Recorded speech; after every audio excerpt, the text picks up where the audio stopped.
Hello everyone, and welcome once again to the Heir's Lair. I'm your host, Jonathan Taylor.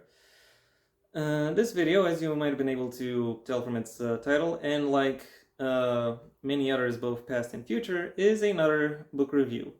The book in question this time being a rare non-fiction on this channel, namely Cioran, or The Temptation of Nazism, by Julien Santa Cruz. Some of you might know this author under a different pronunciation of his last name, namely Cioran, but really that is the Francophone pronunciation, not the original Romanian. And given I am his countryman, I'm going to refer to him via the original Romanian. Um, you will have noticed that unlike other book reviews, I didn't start this one out by reading the synopsis, which is right here, and also somewhat duplicated right here. And that's because both of these synopses are a little bit of a mess. They are, they do two things I generally don't like about synopses, and there are therefore two of the reasons I generally avoid reading them. They mention the author several times, and they kind of spoil what's inside the book. So for that reason, I'm just going to talk about the book, or more precisely, I'm going to talk about the translation of it that I have read, a translation by Madalina Constantin. And I have to say that for the most part, the translation actually works quite well. Every single passage of this book, or perhaps should I say, article or paragraph, can be understood quite effectively. And I didn't really notice any awkward expressions or turns of phrase that would result from from translating that would perhaps result from translating French to Romanian, insofar as I'm familiar with both languages at least. So in that sense, it is a very good translation on a line by line technical level. There is one aspect of this translation that I want to grumble about, and admittedly, that might be one that isn't necessarily her fault. It might just be, it might just be convention.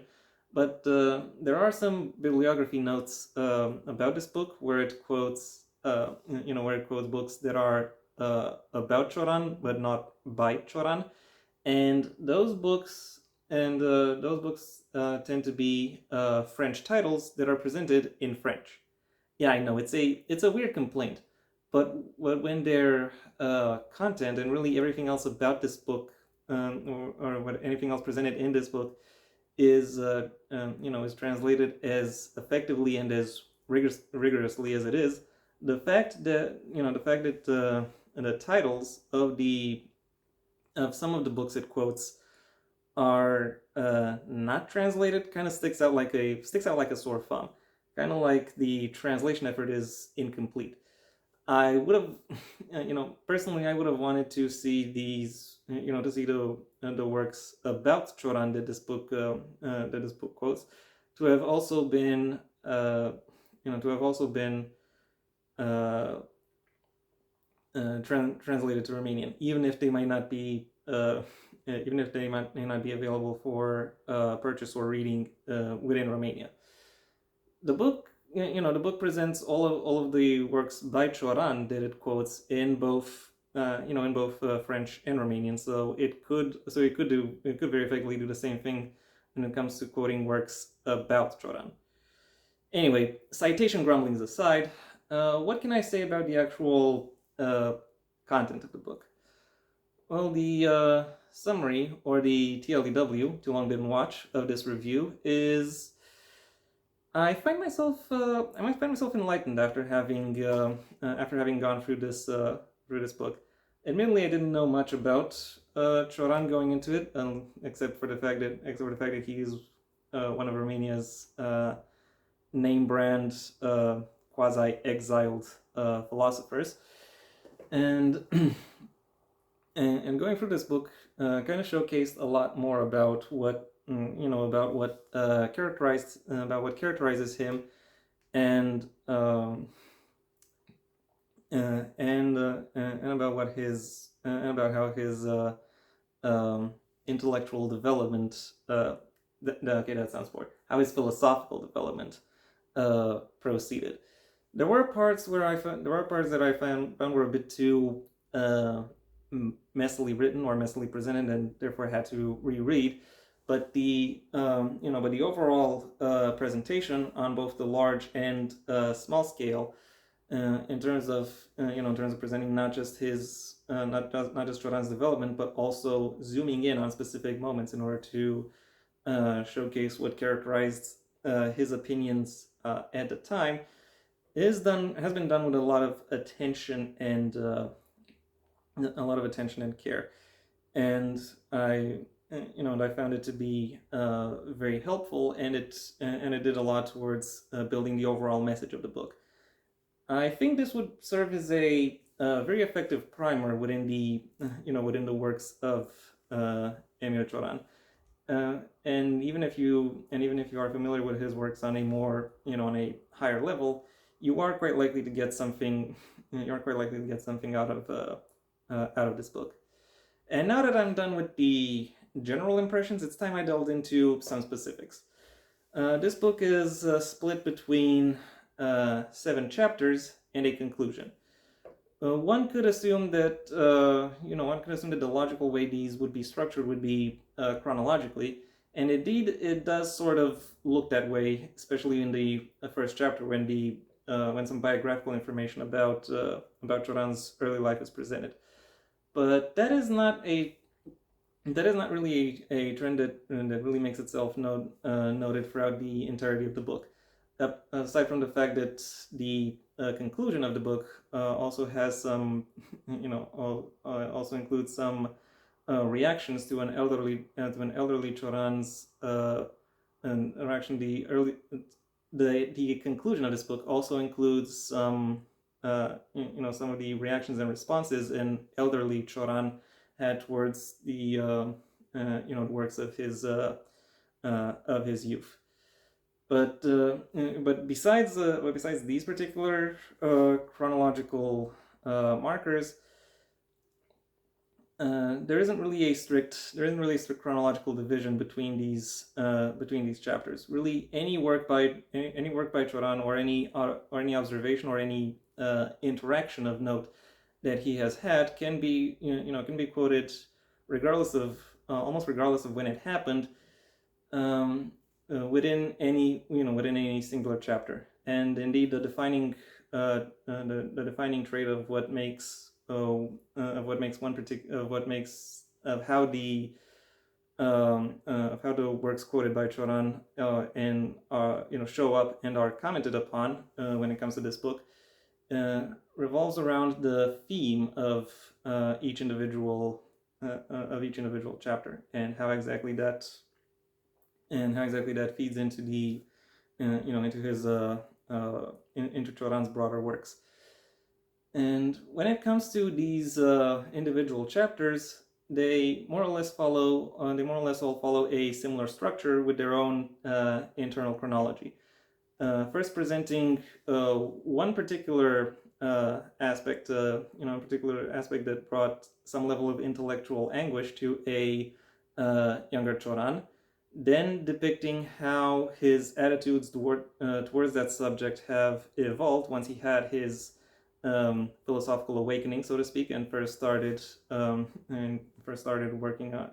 publishing his and started making a name for himself in philosophy, and started publishing his early works, and only to then focus upon only to then close out with the later part of his career, and showcase how he reacts and responds to to this early segment of his career, the one the book focuses upon, which is mostly the 1930s, because Nazism. This book primarily, and as you might have been able to tell, this book does a great job at really showcasing how Cioran himself was captivated by the NSDAP's approach to a variety of topics, and that is done primarily twofold. First of all, by presenting Cioran's own intellectual angst regarding a certain topic, and then presenting how the NSDAP interacts with that specific topic in a unique and occasionally disturbing level of synergy. and I have to say that it is that it is quite it did indeed open my eyes to and help me learn more about this more about this figure of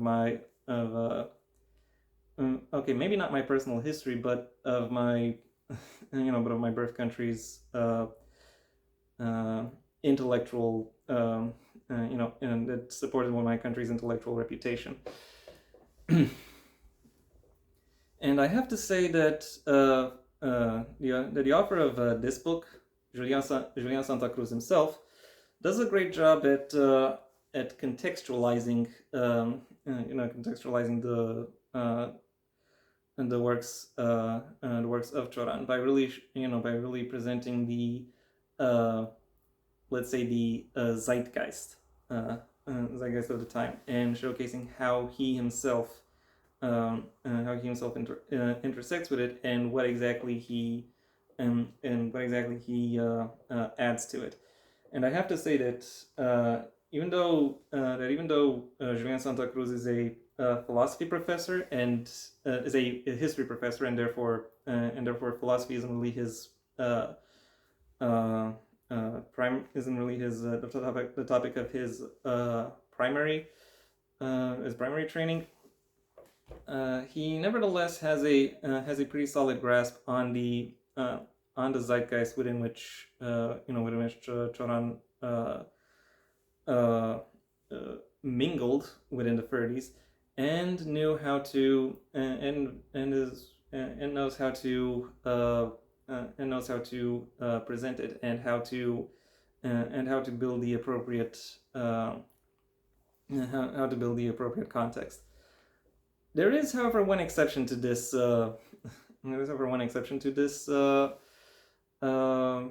Praise I would give him, and that is how he presents Nietzsche.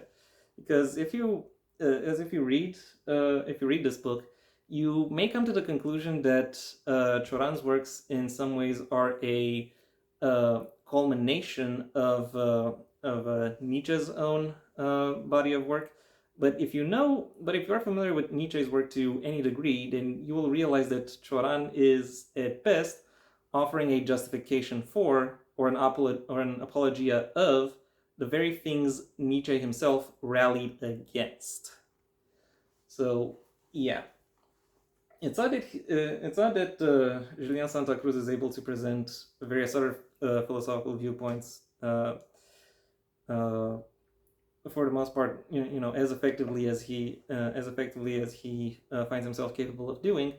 Yet when it comes to when it comes to this guy in particular, he has issues, which in turn really really kind of take me out of the book. Yeah, overall, even though I find some parts of the book to be muddy or presented poorly or incorrectly, I do nevertheless think that the broad overview that it manages to present is done with a great measure of attention and care, and that all of the points where it chooses to focus on specific lines and works is similarly engaging to read and behold. So my final rating for Cioran, or The Temptation of Nazism, is a 4 out of 5. And that was my review. Thank you for your attention. If you enjoyed it, well then please like the video, maybe even share it wherever you think other people will also like the video. If you have anything to add, either to the book itself or to my review of it, that's what the comment section is for. And if you want to see when my next video gets released, well then please subscribe, and ideally also ring the bell or do whatever else YouTube will ask of you. My books, the first of my own Heir to the Empire series, The Next Generation, The Path Not Taken, both of which are fiction, by the way, um, are available at various book retailers under their respective master links in the description down below, right past my social media links, which I also suggest you check out should you choose to. I also have a second channel where you can hear me talking about whatever crosses my mind, though typically it will be narrative analyses from works outside of the printed word medium. If you want to hear more about my thoughts on the printed word medium, then I suggest you stay on this channel and go through my extensive backlog of book reviews, writing advice, and miscellaneous connected topics. If none of that interests you, then I suggest you go ahead and do whatever you want the rest of your day, because it is your day after all. And yeah, that was it for me. So until next time, I am Jonathan Taylor, and this has been the Heir's Lair.